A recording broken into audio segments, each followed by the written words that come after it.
Speak Easy, Your Guide to Stress-Free Talking, by the Protocols of Astrian. Imagine opening a door to a room where every conversation feels easy and enjoyable. That door is this book, and the key is already in your hand. We are not here to remake you into a loud or polished speaker you see on stages. Instead, we will gently uncover the natural, relaxed talker who already lives inside you. This journey is built on simple ideas and small steps that fit smoothly into your daily life. You will learn that stress-free talking is a skill anyone can develop, not a rare gift. Forget about complicated rules and techniques that make you feel more nervous than before. Our focus is on real connection, genuine sharing, and the quiet confidence that comes with it. Get ready to feel lighter and more excited to share your thoughts with the world. Think of all the wonderful moments that begin with a simple chat, a new friendship, a shared laugh, a brilliant idea taking shape. Now, think about how often worry steals the joy from these chances to connect. What if you could take that joy back for good, starting today? This guide is your friendly map to a new way of communicating, where your real personality shines through. Each chapter offers you practical tools you can try immediately, without any pressure to be perfect. You will discover that your voice matters and that people truly want to hear what you have to say. The path to easier talking is not a steep mountain climb, but a series of small, welcome steps. Let's take that first step together, right now. Chapter 1. The Friendly Power of Your Voice. Your voice is a quiet superpower, a bridge you build to others every single day without even realizing it. You use this power to share a funny story, to comfort a friend, or to speak up with a good idea at work.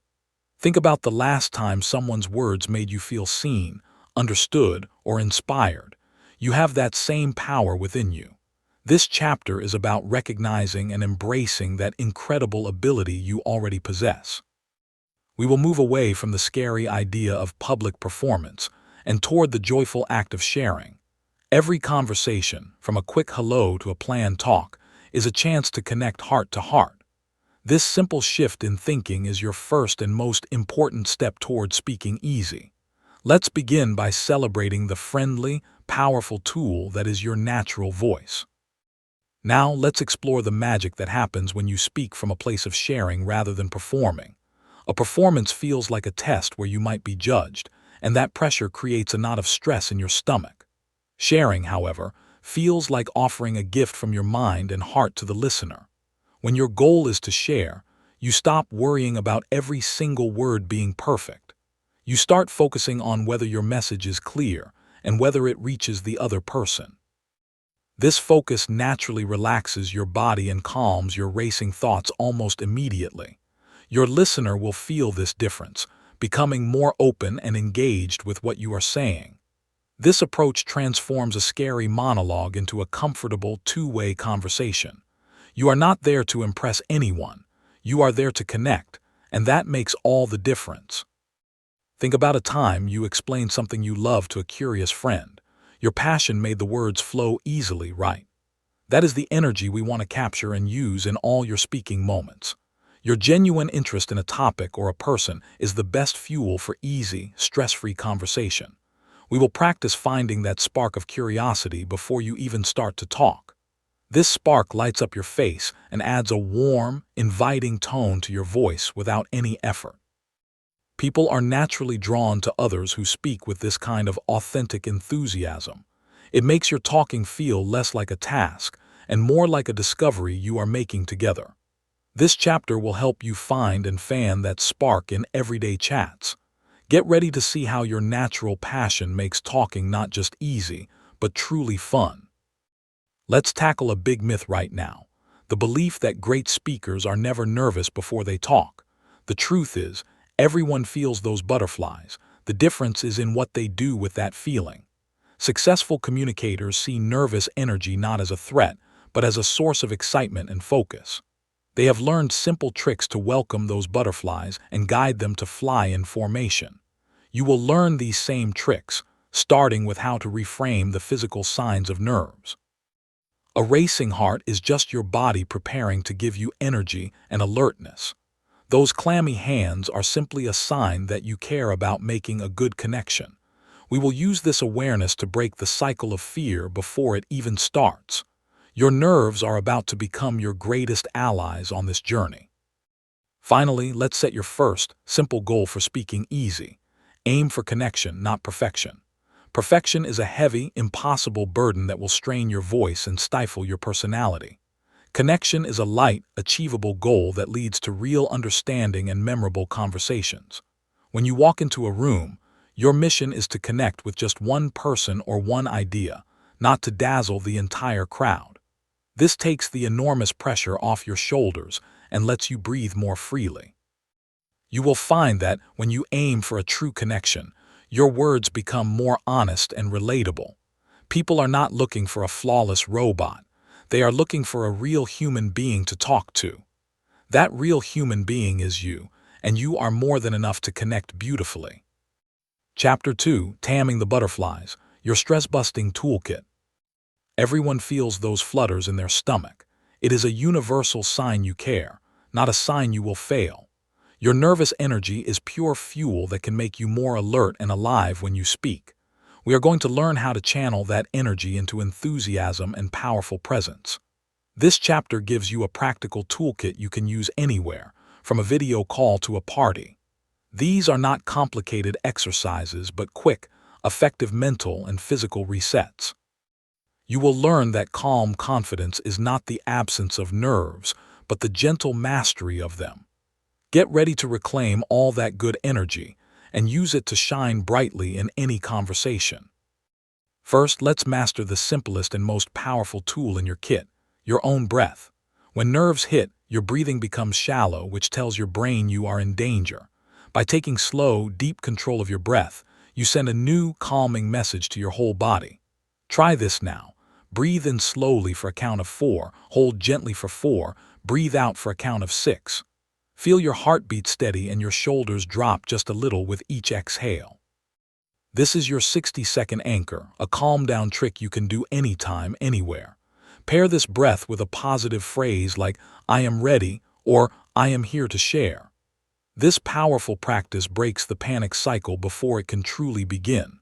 With a calm body, your mind is free to focus on your message and the people listening. Next, we will use the power of movement to release trapped nervous energy from your body. You do not need to do jumping jacks. Tiny, invisible movements work wonders to ground you. Press your feet firmly into the floor and notice the solid feeling beneath you. Gently stretch your fingers wide and then make a soft fist, repeating this a few times. Roll your shoulders slowly in a circle, releasing the tension that gathers there. These small actions give your nervous energy a physical outlet so it does not stay stuck. They also bring your awareness back into your body and out of your worried thoughts. You can do all of this while sitting in a chair or standing in line, and no one will know. This tool turns your body from a vessel of anxiety into a pillar of calm strength. Now let's rewrite the script that your inner critic loves to shout when you are about to speak. That voice might say, "You will mess up," or "They will think you are boring." We are going to calmly talk back with kinder, truer statements based on fact. Gather evidence. You prepared, you have had good conversations before, and you are capable. Your new script could be, "I have something valuable to share," or "I am going to learn something from this chat." Repeat these new phrases to yourself in the moments before you start talking. This practice is not about empty boasting, but about choosing a helpful perspective. Your mind believes what you tell it most often, so let's feed it encouraging truths. This mental shift builds a buffer of confidence that protects you from doubt. Let's also create a confidence anchor, a physical touch that reminds you of your power. Think of a time you felt confident and calm.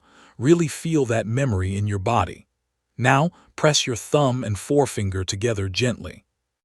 Or touch a smooth stone in your pocket.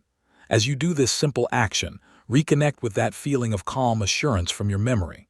Practice this pairing several times when you are relaxed at home, watching your favorite show. Soon, this small touch will trigger those calm feelings on its own, like flipping a switch. Before a speaking moment, use your anchor to instantly access your reservoir of confidence. It is a secret superpower you carry right in your own hand, always ready. This tool links your body and mind to create instant poise whenever you need it. Finally, remember that your goal is progress, not a flawless, stress-free performance every single time. Some days the butterflies will be quieter, other days they may be loud, and that is perfectly okay. The win is in using your tools, not in magically making all nervous feelings disappear forever. Celebrate every time you take a deep breath before speaking or use your confidence anchor. Each small victory trains your brain to associate speaking with calm control rather than fear. Over time, you will look forward to conversations as chances to practice your new skills. You are building a lifelong toolkit for resilience, not just a quick fix for one event. Be patient and kind with yourself as you learn to guide your butterflies into a beautiful, coordinated flight. Chapter 3: The Art of Easy Listening, the skill you already have. Great conversations are built on a surprising secret. The true magic starts not with talking, but with listening. This is your secret weapon to becoming a stress-free talker everyone loves to speak with. When you listen deeply, you take the burning spotlight off yourself and your own worries. You become fully present in the moment with the other person, which is the opposite of feeling anxious. This chapter will show you how to transform listening from a passive weight into your active superpower. You will learn that the most engaging speakers are often the most attentive listeners first. They know that real connection is a two-way street built on genuine curiosity. Get ready to discover how mastering the art of listening makes your own speaking flow naturally and effortlessly. Let's practice the 3 levels of listening that will make you a conversation rock star. The first level is just hearing the words while you plan your own reply in your head. The second, deeper level is listening for the feeling and emotion behind the words someone is sharing. The third, most powerful level is listening for what is not said, the meaning shining between the lines. To reach this level, focus completely on the speaker. Watch their face and their eyes as they talk. Silently ask yourself, what is the heart of what they are telling me right now? This intense focus completely shuts down your own inner critic and busy thoughts. It builds a powerful bridge of understanding and respect between you and the speaker. When it is your turn to talk, your words will be more thoughtful and perfectly connected. Now let's use your body to show you are listening, which makes the speaker feel valued and safe. Nod your head gently to show you are tracking with their story and that you understand. Use small verbal cues like mmHmm, I see, or wow to encourage them without interrupting. Maintain soft, kind eye contact that shows you are engaged but not staring them down. Lean in just a little bit, which physically signals your interest and pulls you into the conversation. Uncross your arms and keep your posture open to show you are receptive to what they say. Your body language sends a clear message. I am here with you, and what you say matters. This not only helps them but also reinforces your own sense of calm presence. You are co-creating a comfortable space where great conversation can thrive.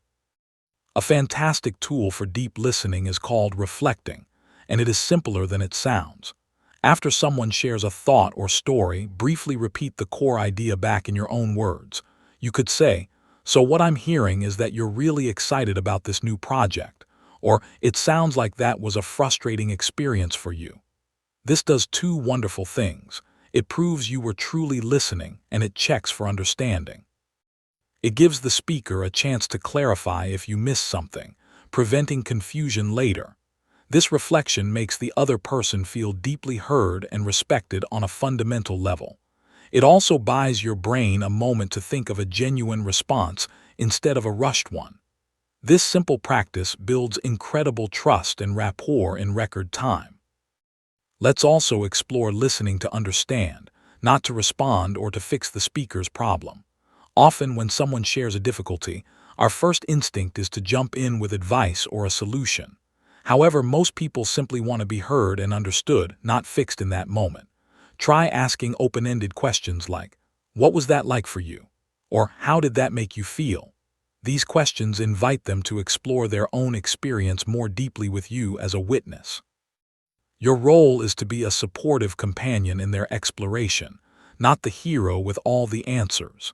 This takes tremendous pressure off you and allows you to just be present with empathy. You will find these conversations are often more meaningful and less stressful for everyone involved. Finally, remember that becoming a great listener is a gift you give yourself as much as others.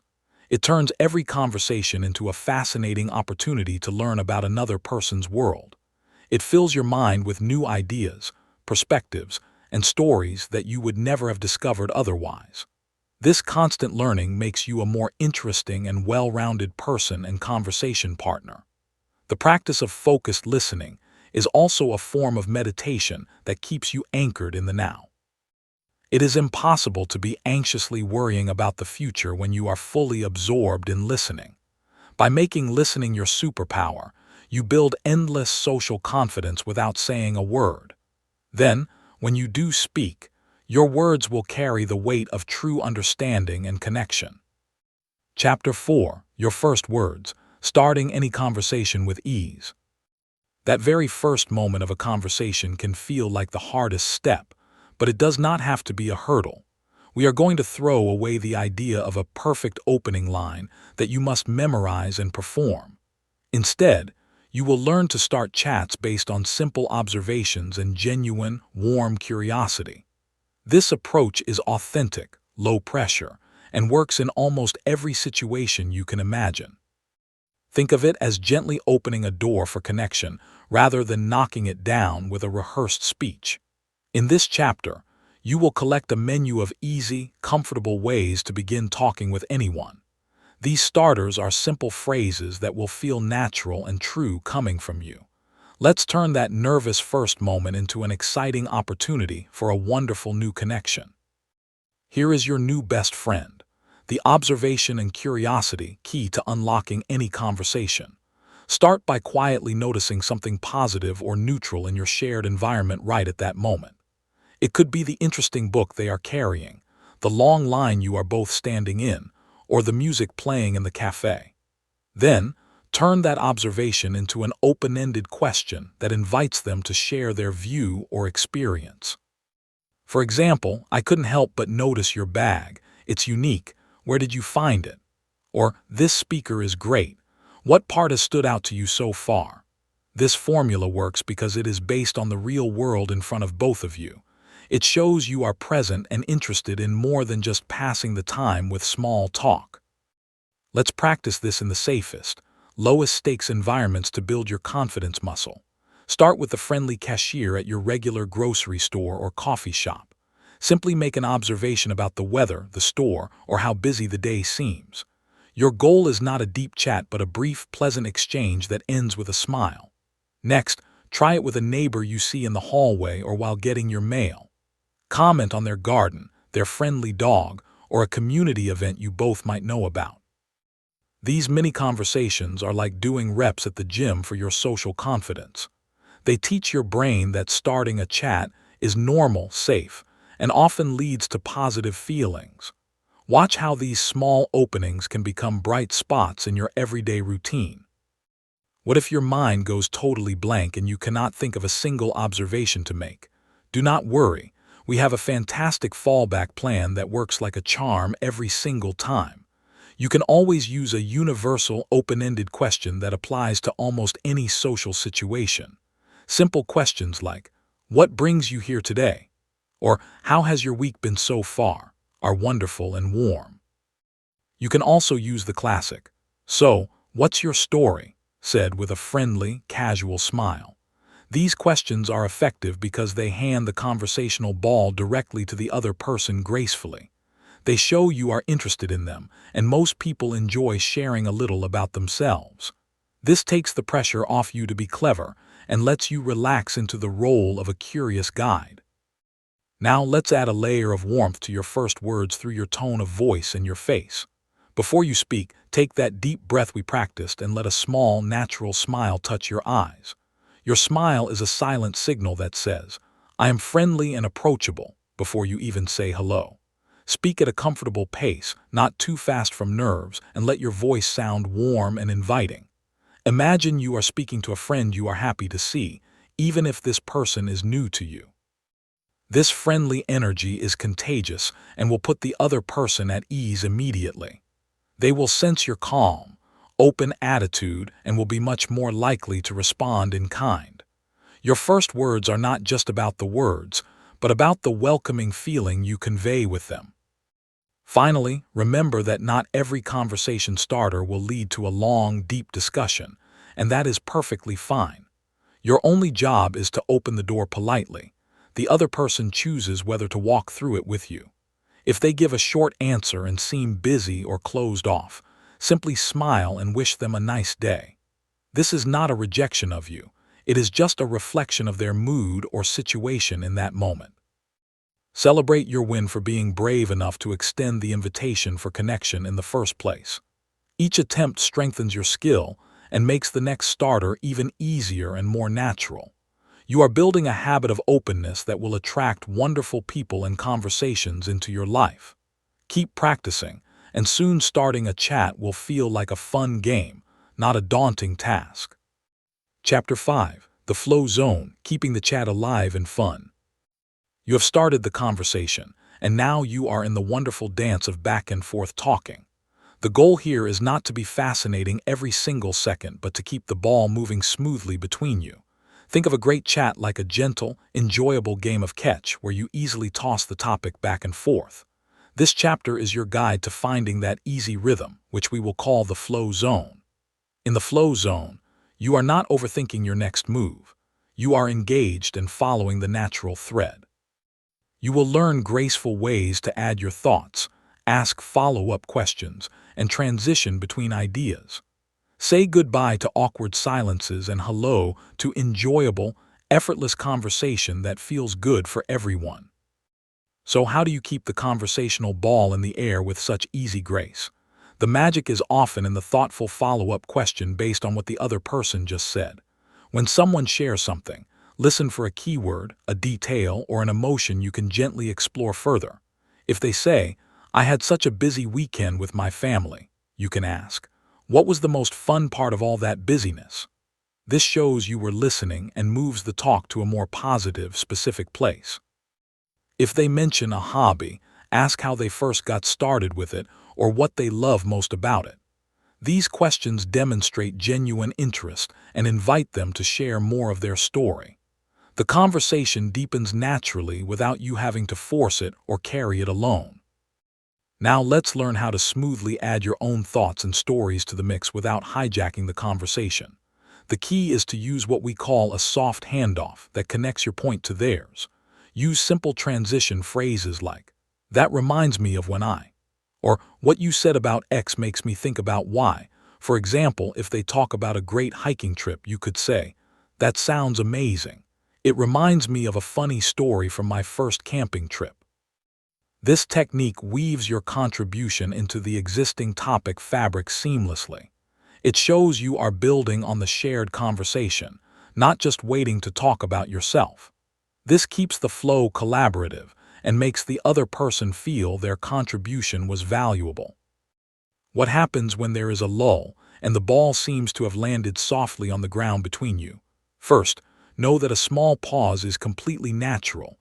It is not a sign of failure or a dreaded awkward silence. Use this moment as a chance to take a breath, smile, and look around you. Often, the environment itself can provide the next topic, just like when you started the chat. You can also simply reflect on what you have been discussing with a summary statement. Try saying, "It's been so interesting hearing about your project," or "I'm really glad we got a chance to talk about this." This can either elegantly close the chat or open a new door for them to add a final thought. The pressure to constantly fill every second with sound is now officially gone. Let's also practice the art of sharing the spotlight to keep the flow balanced and comfortable. Be mindful of how much you are talking compared to listening. Aim for a roughly equal balance over time. If you notice you have been sharing a lot, gently turn the focus back to them with a question. You could say, "But enough about me. I'd love to hear more about what you said earlier regarding." This shows generosity and ensures the conversation feels good for both parties. Similarly, if they are very quiet, ask an easy, opinion-based question to bring them in like, What's your take on this? A flowing conversation is a partnership where both people feel heard and included. Managing this balance is a subtle skill that makes people love talking with you. Finally, remember that the ultimate goal of the flow zone is mutual enjoyment, not perfection or impressiveness. When you are both enjoying the chat, laughing, and learning, you have already achieved something wonderful.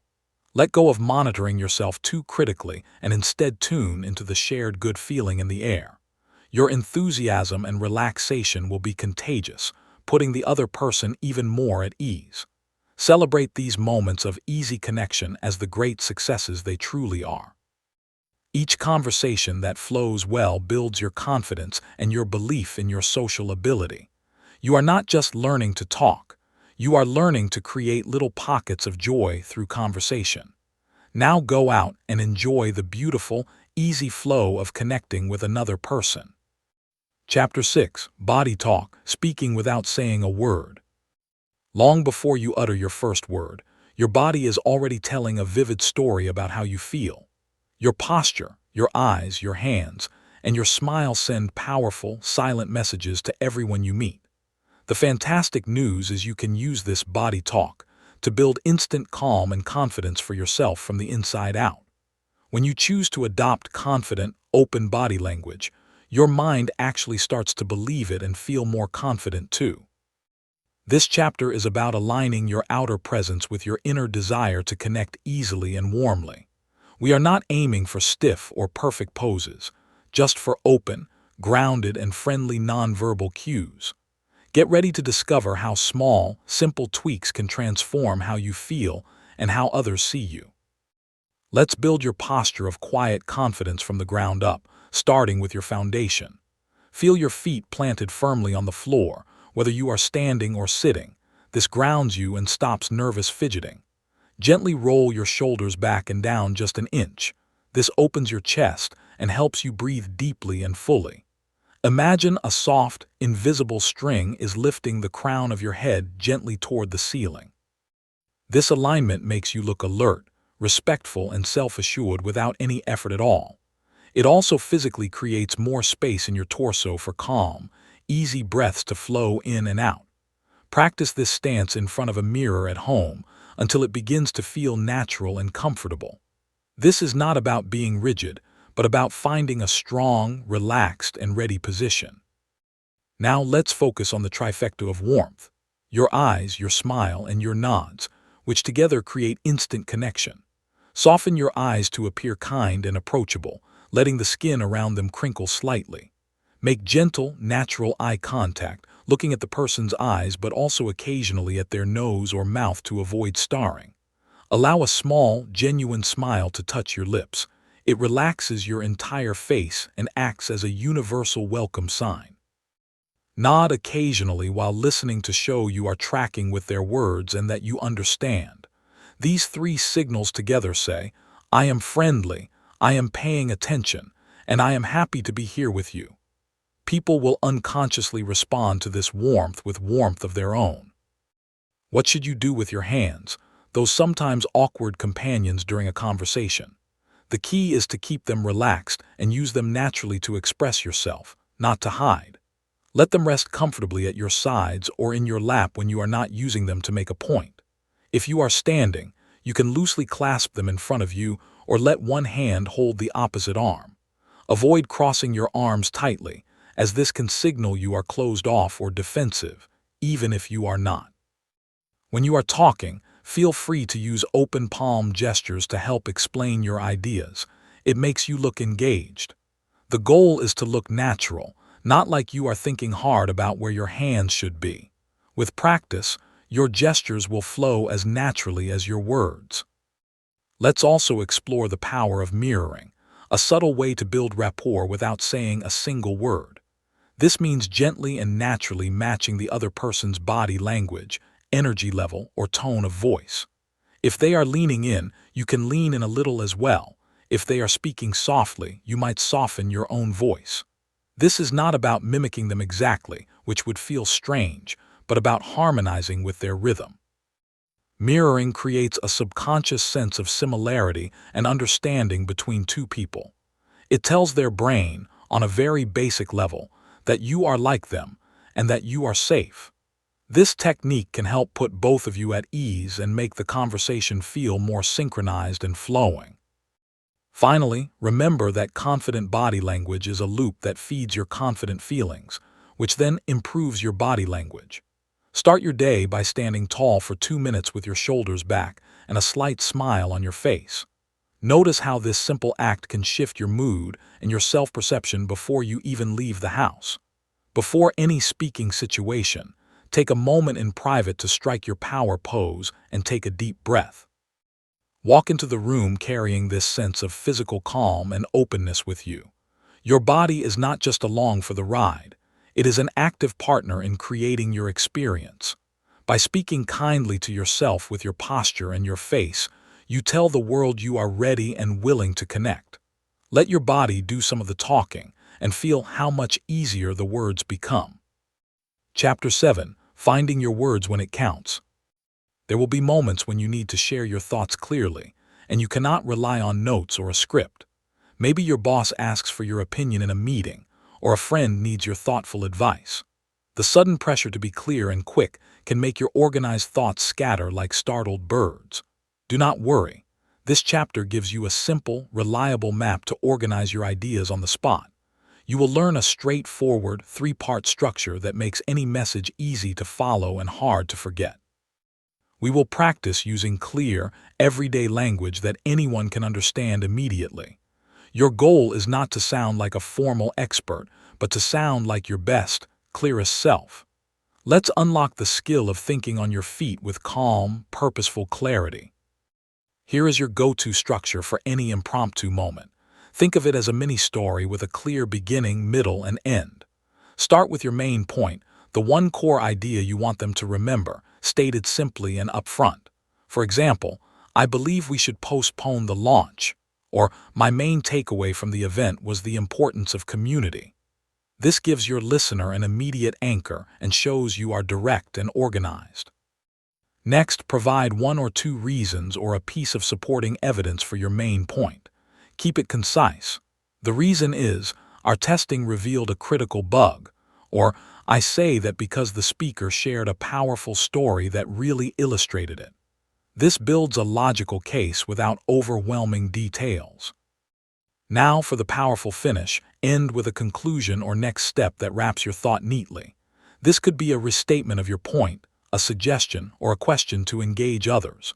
For example, so that's why I recommend we delay by 2 weeks to fix this. Or that story is why I'm now looking for ways to get more involved locally. This structure, point, reason, conclusion, takes only seconds to run through in your mind. It prevents you from rambling or getting lost in a maze of secondary details that confuse your listener. It works for answering questions, giving feedback, or sharing an insight at a moment's notice. Practice this format in low-pressure settings, like explaining why you liked a movie to a friend. Let's also master the art of speaking in plain language, free of jargon, buzzwords, or overly complex sentences. Imagine you are explaining your idea to a smart, curious 12-year-old. Use that level of clear, vivid simplicity. Replace phrases like leverage our synergies with work better together or use what we already have. Choose strong, simple verbs and concrete nouns that paint a clear picture in the listener's mind. Instead of utilize facilitation, say lead the meeting. This clarity does not make you sound simple. It makes you sound confident and in command of your subject. People will appreciate that they can understand you immediately without having to decode your words. Clear language is a sign of respect for your audience and confidence in your own ideas. What if you get asked a question and your mind truly goes blank with no thoughts appearing at all? First, buy yourself a few seconds of graceful thinking time with a simple, honest phrase. You can say, "That's a great question, let me think about that for a second," or "I want to make sure I give you a thoughtful answer." As you say this, take a slow, quiet breath and glance down thoughtfully as if considering. Use your structure. Ask yourself, what is the one point I want to make about this? The pause feels much longer to you than it does to the person waiting. A few seconds is perfectly acceptable. This tactic shows you are careful and respectful, not flustered or unprepared. It turns a potential stumble into a demonstration of your composure and dedication to giving a good answer. Finally, remember that your credibility comes from your calm delivery and clear logic, not from the number of words you use. Brevity paired with clarity is incredibly powerful and often more impressive than a long, winding monologue. Trust that your simple point, supported by a clear reason, is more than enough to contribute value. People are busy and will thank you for being concise and making your message easy to grasp. Each time you successfully use this structure, you are training your brain to organize thoughts under pressure. You are building a mental muscle that will make you invaluable in meetings, discussions, and important chats. Walk into any situation knowing you have a reliable tool to find your best words exactly when they count the most. Chapter 8: The Huddle Talk, Speaking in Small Groups. Speaking in a small group, or a huddle, has its own special rhythm, different from a one-on-one chat or a big speech. The goal here is not to hold the floor the entire time, but to be a valuable, engaged part of the team. This chapter will teach you how to shine with your contributions without overshadowing the other voices in the room. You will learn graceful ways to jump into the lively flow of group conversation without interrupting.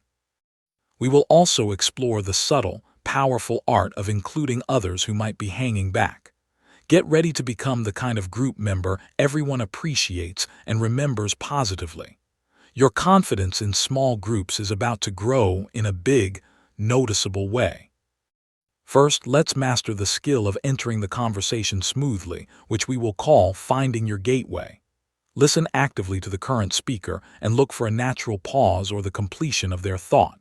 You can use a connecting phrase that shows you are building on the group's discussion, not changing the subject. Try starting with, adding to what Sam just said. Or, that point about the budget makes me think of something similar. You can also use a question to the group to introduce your idea like, could one solution be to extend the timeline? This approach shows you are a collaborative team player, not someone just waiting to talk. It earns you respect and ensures your contribution is welcomed as part of the collective thought. Now let's talk about managing your airtime to ensure a balanced, enjoyable conversation for everyone. Be aware of how often you are speaking. Aim to contribute meaningfully but also create space for others. If you have already shared a couple of thoughts, make a conscious effort to hold your next one for a bit. Instead, use your listening skills to draw out a quieter person by asking for their opinion directly. You could say, Jessica, you haven't had a chance to share yet. What's your take on this? This inclusive move is a sign of a fantastic group communicator and a true leader. It takes the pressure off you to perform and enriches the discussion with diverse perspectives. Everyone will notice and appreciate your generosity and social awareness. What about those moments when two people start talking at the same time, creating a brief, awkward overlap? This is very common and not a crisis at all. In fact, it is a sign of an engaged, energetic group. The key is to be the person who gracefully yields the floor with a smile and a gesture. Simply say, go ahead please, or sorry, you first, and gesture to the other person. This small act of courtesy demonstrates immense confidence and social grace. You are not fighting to be heard. It also means the other person will likely be more receptive when you speak next. Handling these tiny overlaps with ease makes the entire group's dynamic feel more polite and cohesive. You become the calming, mature influence in the room without saying a single substantive word. Let's also practice adding value without always needing to have a brand new, groundbreaking idea. In a group, you can contribute powerfully by summarizing, clarifying, or supporting other people's points. You might say, so if I'm hearing everyone correctly, the main concern is about the timeline, is that right? This helps the group align and ensures everyone is on the same page. You can also build on someone's idea by adding a practical example or a helpful resource you know of. Offering support like, I really agree with Maya's approach and I can help with the research part, is incredibly valuable. These types of contributions show you are a team-oriented thinker and a great collaborator. They take the pressure off you to be the sole source of brilliant ideas all the time. Finally, remember that your presence in a group is about quality of connection, not quantity of words spoken. Your engaged listening, your nods, and your supportive smiles are all powerful contributions to the group's energy. Pay attention to your body language. Sit or stand so you are facing the center of the group, signaling your involvement. Make eye contact with the person speaking, but also glance around at others to include them non-verbally. A successful huddle talk leaves everyone feeling heard, respected, and part of a shared mission. When you focus on fostering that feeling, your own nervousness melts away because you are serving the group. Walk away from every small group knowing you helped create a positive, productive atmosphere for everyone involved. Chapter 9: The Spotlight Moment, Speaking to a Crowd. The thought of speaking to a crowd can send shivers down your spine, but let's reframe this moment completely.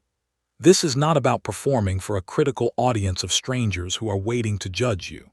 Instead, imagine your audience as a large group of friends who are genuinely interested in what you have to say. This chapter will guide you through preparing and delivering your message with heart and remarkable simplicity. We will break down the process into small, manageable steps that remove the fear of the unknown. You will learn how to connect with many people as if you are having a series of one-on-one conversations. Get ready to step into the spotlight not with sweaty palms, but with a calm, sharing mindset. Preparation is your absolute best friend when it comes to feeling confident for a spotlight moment. Start early and do not try to memorize a speech word for word, as that creates immense pressure. Instead, outline your main message using the simple point, reason, conclusion structure from Chapter 7. For a longer talk, think of 3 key points you want to share, each with a story or example to bring it to life. Practice saying these points out loud, alone, focusing on the ideas, not the exact phrasing. Then, practice for a friendly, supportive person or even your pet to get used to sharing aloud. The goal is to know your material so well you can talk about it conversationally.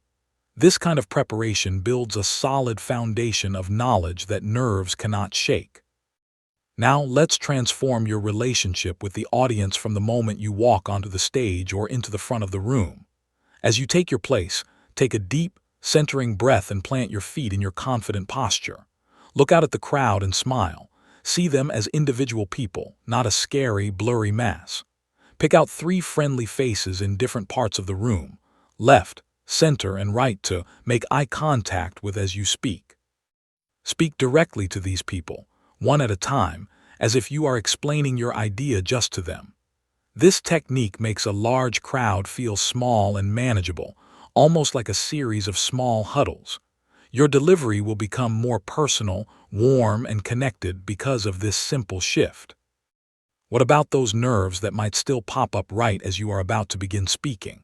Welcome them as your old friends, the butterflies, and use your toolkit from Chapter 2. Take one more deep breath, feel your feet on the floor, and press your confidence anchor if you have one. Remember, the audience cannot see your racing heart or your nervous thoughts. They can only see and hear you. Your only job is to share your message with them as if it is important and helpful, which it is. Start by thanking the person who introduced you or simply saying a warm, "Hello, everyone." Speak at a pace that feels slightly slower than normal to ensure clarity and calm. You have prepared, you have tools, and you are ready. Now just begin sharing from your heart. During your talk, use the power of stories and simple language to keep everyone engaged and following along. Stories are the hooks that people remember long after facts and figures have faded from their minds. Share a short, relevant personal story, a customer anecdote, or a vivid example for each of your main points. Keep your language clear and avoid jargon so that everyone in the room can follow you with ease. Use pauses for emphasis. A well-placed 2-second pause gives your audience time to absorb an important point. If you lose your place, simply pause, take a breath, glance at your notes, and calmly continue. The audience is on your side. They want you to succeed and are rooting for you to deliver a great talk. Finally, end your talk with strength and clarity, not by trailing off or saying a weak, "So yeah, that's it." Finish by clearly restating your core message or sharing a final, inspiring thought or call to action. Look at your audience, smile, and say a sincere thank you to acknowledge their time and attention. Then hold your confident posture for a moment, take another breath, and accept the applause or positive energy. This graceful exit is part of your message, showing you are confident in what you shared. Every spotlight moment is a chance to practice these skills and prove to yourself that you can do it.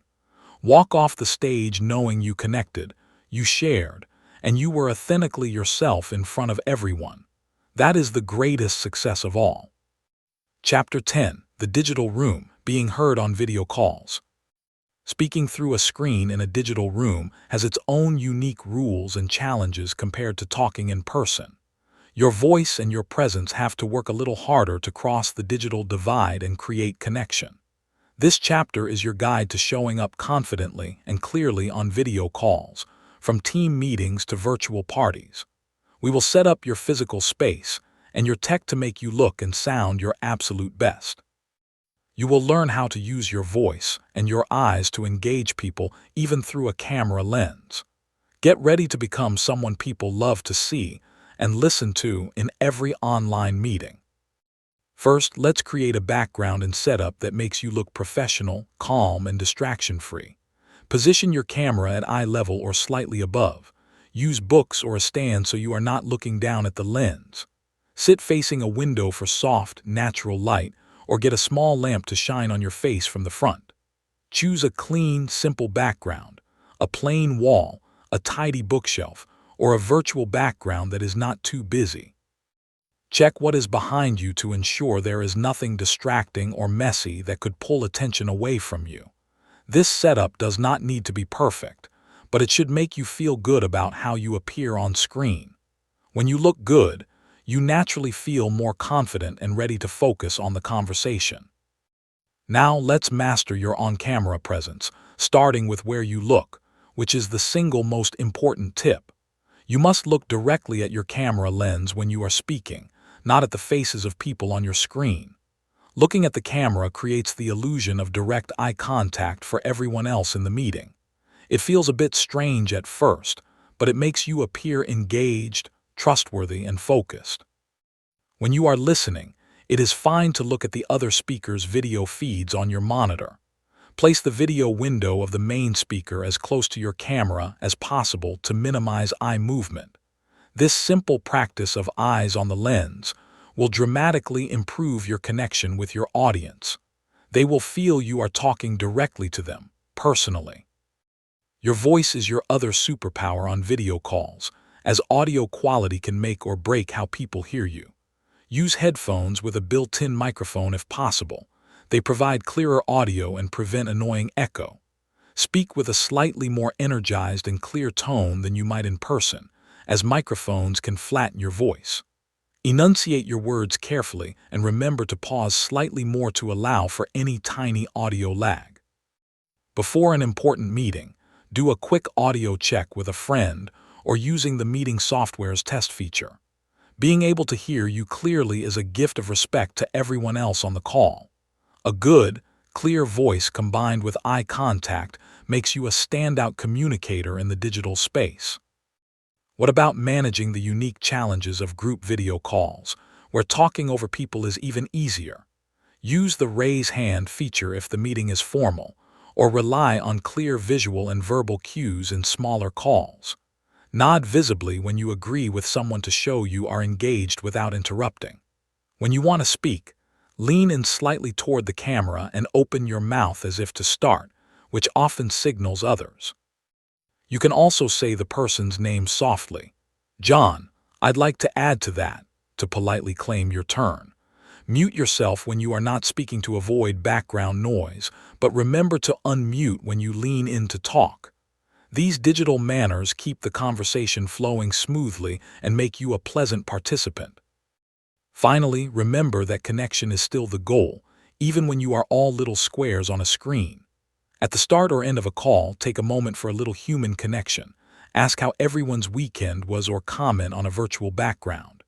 Use your facial expressions more deliberately. Smile, show surprise, nod, to compensate for the lack of full body language.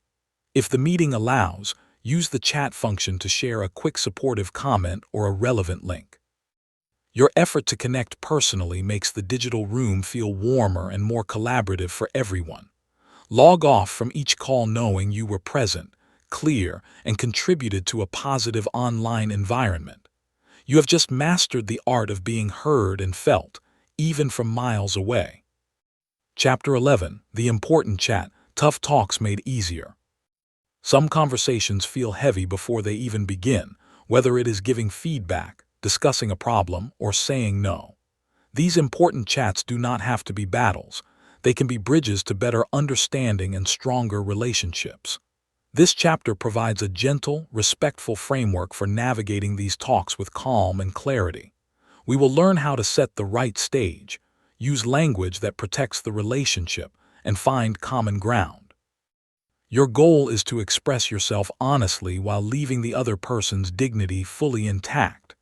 Get ready to approach tough topics not with dread, but with a sense of purposeful, compassionate problem solving. Preparation is especially key for important conversations, and it starts with getting clear on your own goal. Ask yourself, what is the ideal outcome I hope for from this talk? What do I need to express?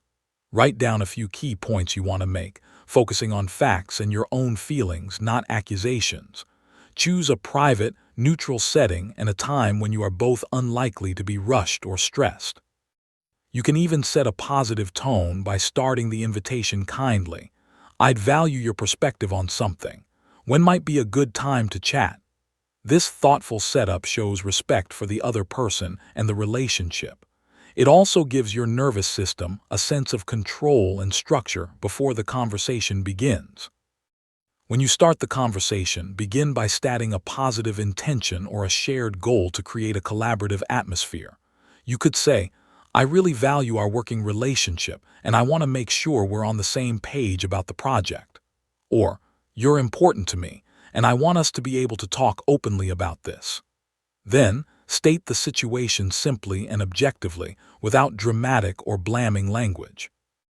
Use I statements to express how the situation affects you, which is less likely to make the other person defensive. For example, I felt concerned when I saw the report was missing the data because I worry it affects our timeline, instead of you didn't include the data. This frames the issue as a shared problem to solve, not a personal attack. Listening becomes your most powerful tool once you have shared your perspective. Now you must truly hear theirs. After you speak, invite them into the conversation with an open-ended, curious question. Try asking, can you help me understand your perspective on this? Or, what was your experience of that situation? Then, practice the deep listening from Chapter 3. Listen to understand, not to rebut. Nod, paraphrase what they say to check your understanding, and validate their feelings even if you disagree. You can say, I can see how that would be frustrating from your point of view. This does not mean you agree, but it shows you respect their humanity. This step is crucial for de-escalating tension and finding a path forward together. Now work collaboratively to brainstorm solutions or next steps, focusing on the future rather than rehashing the past. Ask, given both of our concerns, what do you think a good next step could be? Or how can we prevent this from happening next time? Be open to their suggestions and be ready to offer your own ideas as possibilities, not demands. Aim for a solution that addresses the core need of both people, even if it is a compromise. Sometimes, the solution is simply a better mutual understanding, with no further action needed. End the conversation by summarizing what you have agreed on and thanking them for their time and openness. This forward-focused approach turns a tough talk from a conflict into a partnership. Finally, be kind to yourself after an important chat, regardless of the immediate outcome. These conversations use a lot of emotional and mental energy, so it is normal to feel drained. Reflect on what went well. Perhaps you stayed calm, or you used an I statement effectively. Understand that you cannot control the other person's reaction, only your own respectful approach. You showed courage by addressing something difficult directly and with care, and that is a huge win. Each tough conversation you navigate makes the next one a little easier and builds your reputation as a clear, compassionate communicator. You are building the skill to handle life's necessary talks with grace, strengthening your relationships in the process. Chapter 12. Discovering your conversational superpower. Every great talker has a unique style, a natural superpower that makes their way of connecting special and effective.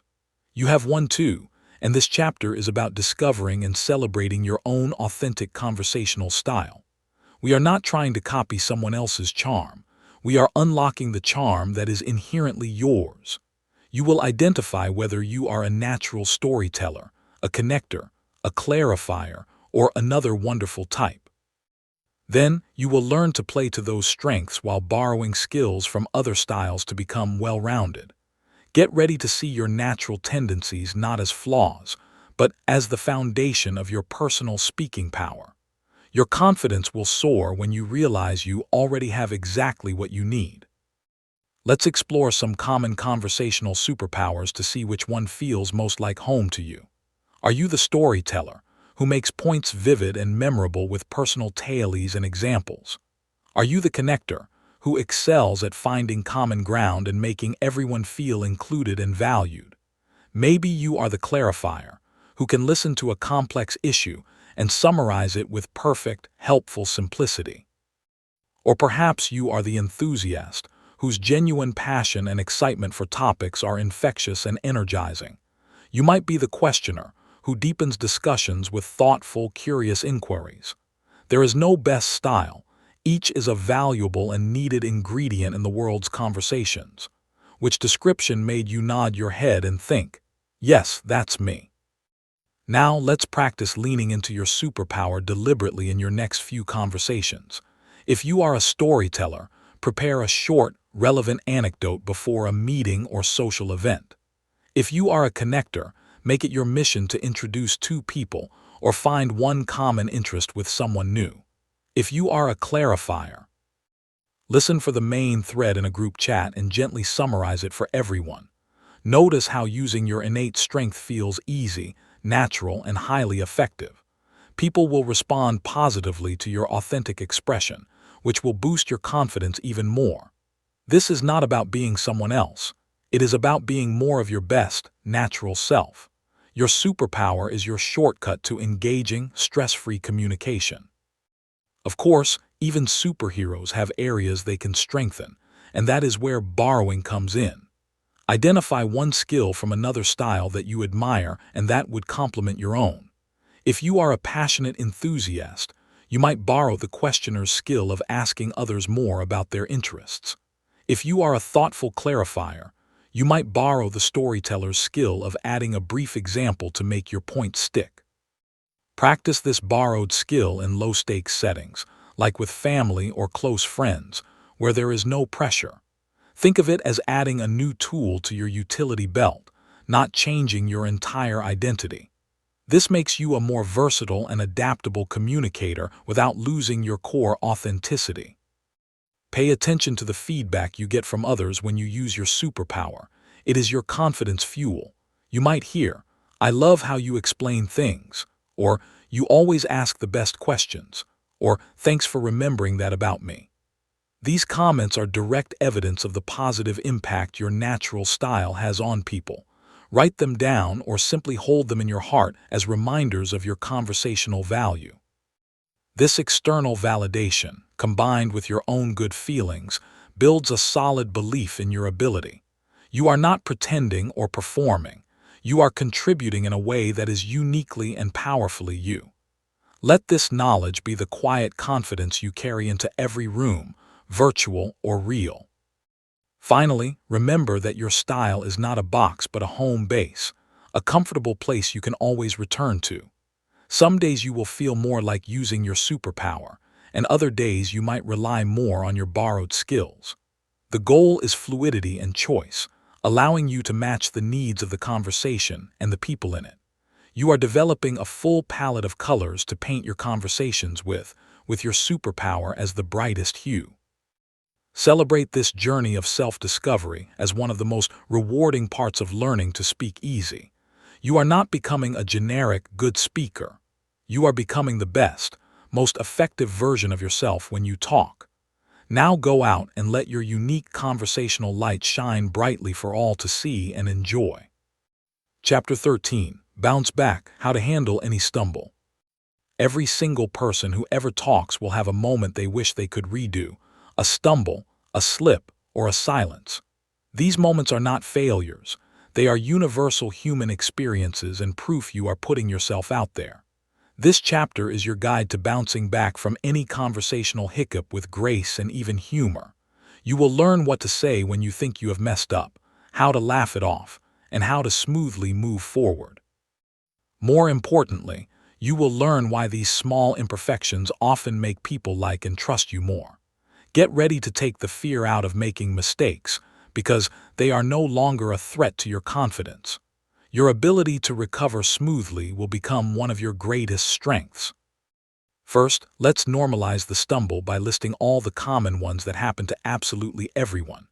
You might forget a name right after hearing it, or your mind might go completely blank in the middle of a sentence. You might accidentally talk over someone, or you might mispronounce a word you have only ever read. Sometimes you might share a story and realize halfway through you have already told this person. You might call someone by the wrong name or even spill your drink while making a point. See, every single one of these has happened to millions of people, including the most famous speakers you admire. They are not signs of incompetence. They are signs you are a human having a human experience. The magic is not in avoiding them, but in how you handle them. So what is the immediate best thing to do when you realize you have stumbled? The number one rule is, do not panic or make a huge, dramatic deal out of it. A flustered, lengthy apology often draws more attention to the error than the error itself. Instead, acknowledge it briefly, lightly, and keep moving, showing it as a small bump, not a roadblock. For a forgotten name, you can smile and say, "I'm so sorry, your name has just flown out of my head. Could you remind me?" For a mental blank, pause, smile, and say, "Let me just gather my thoughts for a second," then take a breath. For talking over someone, immediately stop and say, "I'm sorry, please, you first." This simple, graceful acknowledgement is all that is needed 95% of the time. Now let's unlock the secret superpower of the light laugh or the gentle self-deprecating joke. Being able to laugh at yourself just a little is incredibly charming and instantly relaxes everyone. If you mispronounce a word, you can grin and say, "I think I just invented a new word there." If you spill a bit of water, joke, just trying to get everyone's attention. The key is that the laugh is kind, not harsh or putting yourself down. It communicates, "I'm not perfect, and I'm totally okay with that," which is a profoundly confident message. This instantly puts the other person at ease and makes you more relatable and likable. It transforms a moment of potential embarrassment into a moment of shared humanity and connection. What about after the conversation, when you are home replaying the stumble in your mind on a loop? This is the time for a dose of compassionate perspective. Ask yourself, will this matter in a week, a month, a year? The answer is almost always a resounding no. Remind yourself that the other person has likely already forgotten the incident because they are thinking about their own stumbles. They will remember your overall warmth and what you talked about, not the tiny slip. Treat yourself as you would a good friend. You would not berate them for a small mistake, so do not berate yourself. Every stumble is simply practice for your bounce-back skills, making you more resilient. Let it go with kindness and be proud you were out there communicating. Finally, embrace this new mindset. The goal is not a flawless performance but a genuine, resilient connection. When you stop fearing stumbles, you free up immense mental energy to focus on the other person and the conversation. You become more spontaneous, more present, and more fun to talk to because you are not self-monitoring every second. People are drawn to those who are authentic and unflappable, not those who are perfect and fragile. Your ability to bounce back smoothly is the ultimate sign of true, unshakable confidence in your value as a communicator. So go forth, talk freely, and know that you have the tools to handle any little trip with style. Your stumbles are now just part of your unique, relatable, and wonderfully human conversational dance. Chapter 14. The Curiosity Engine. Never run out of things to say. The fear of running out of things to say can make anyone clam up, but there is a powerful solution already inside you. That solution is a mindset of genuine curiosity about the world and the people in it. This chapter will help you build a curiosity engine that constantly generates interesting questions and topics.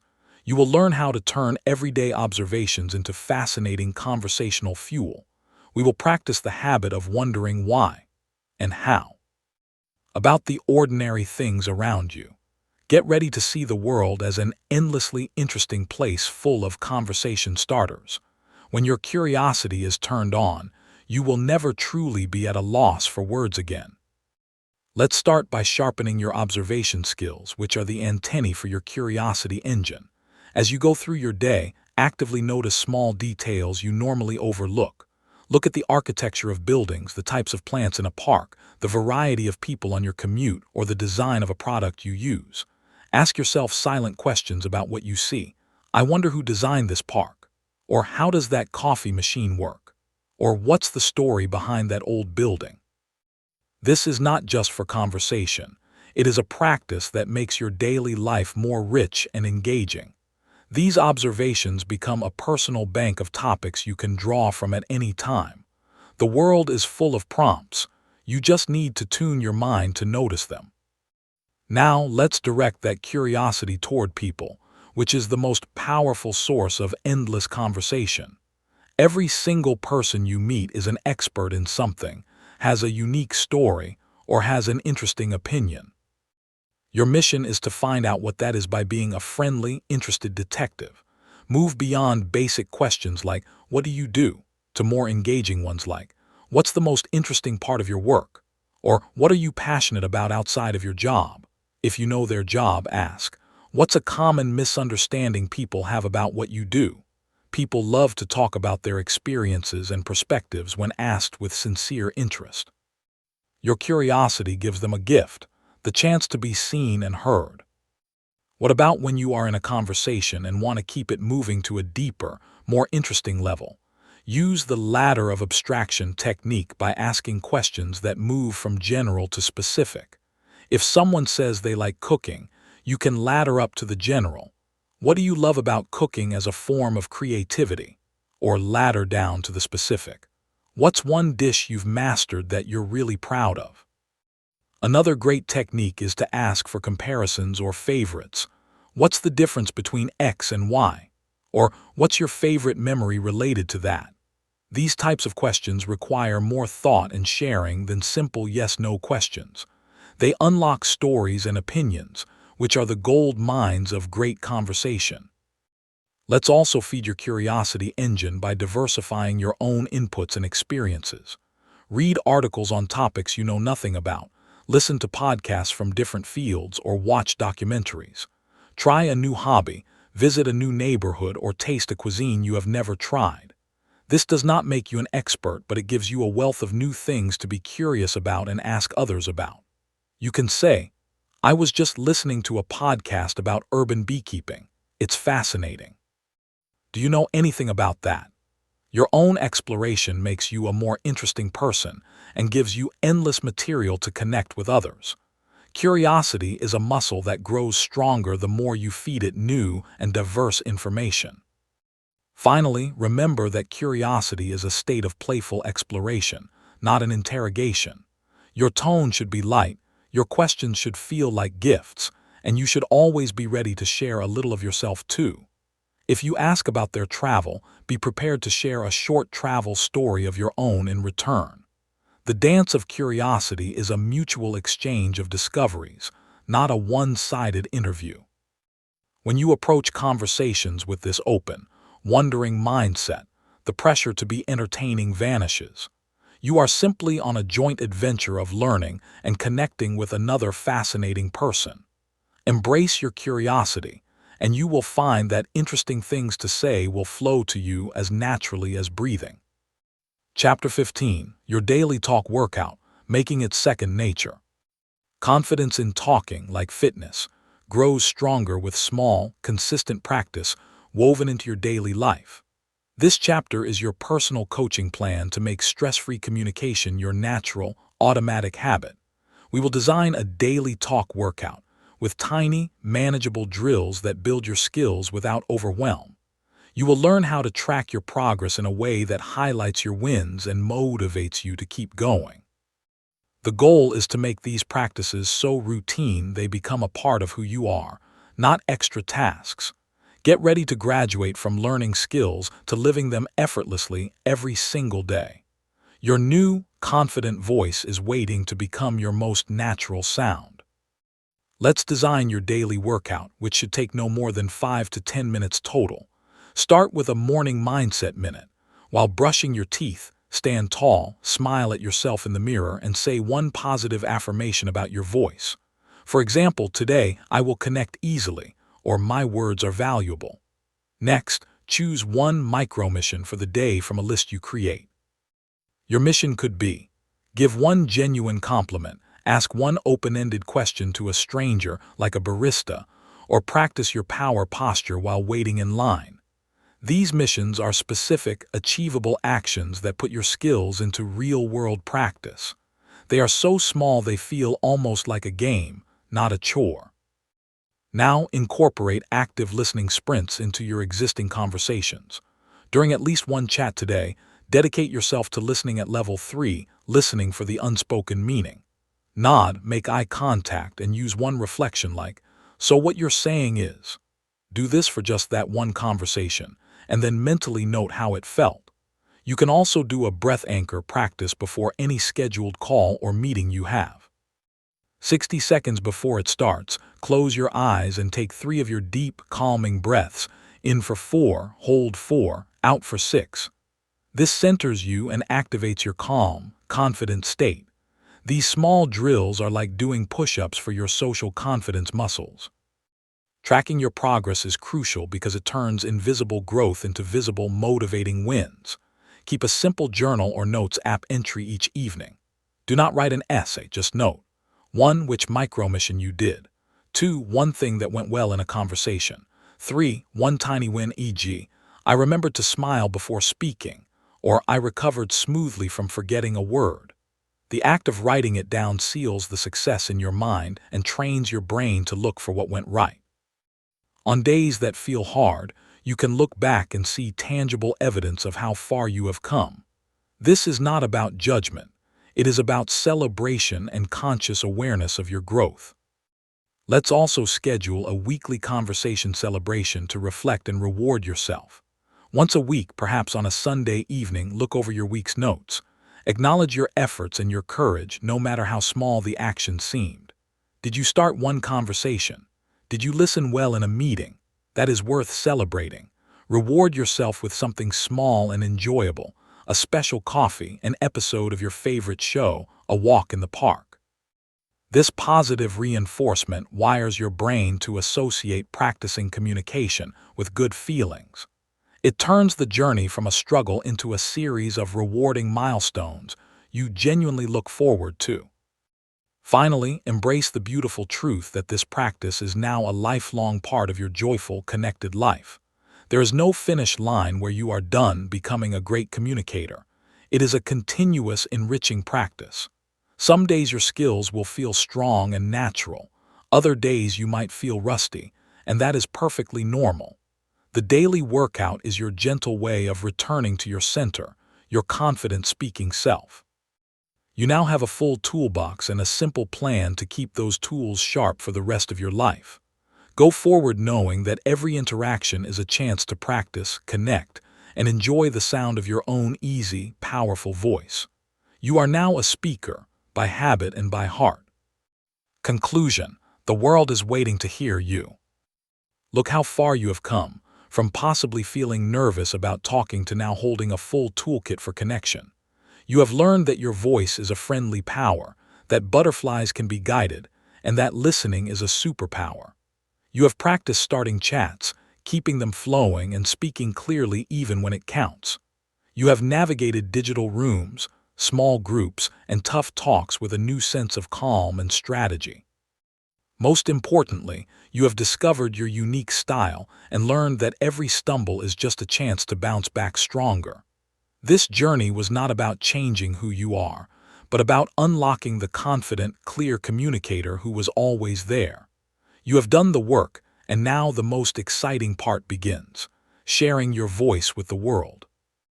The world is full of conversations waiting to happen, ideas waiting to be shared, and connections waiting to be made. You now have everything you need to step into those moments not with fear, but with quiet excitement. Carry your speak easy mindset with you like a trusted friend. Remember to breathe, to be curious, to aim for connection. Your words have value, your stories have power, and your presence makes a difference. Do not wait for a big moment to use your skills. Use them in the small, everyday chats that make up a life.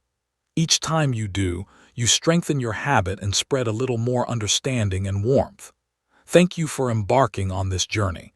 Now go out there, speak easy, and let the world hear the wonderful sound of you.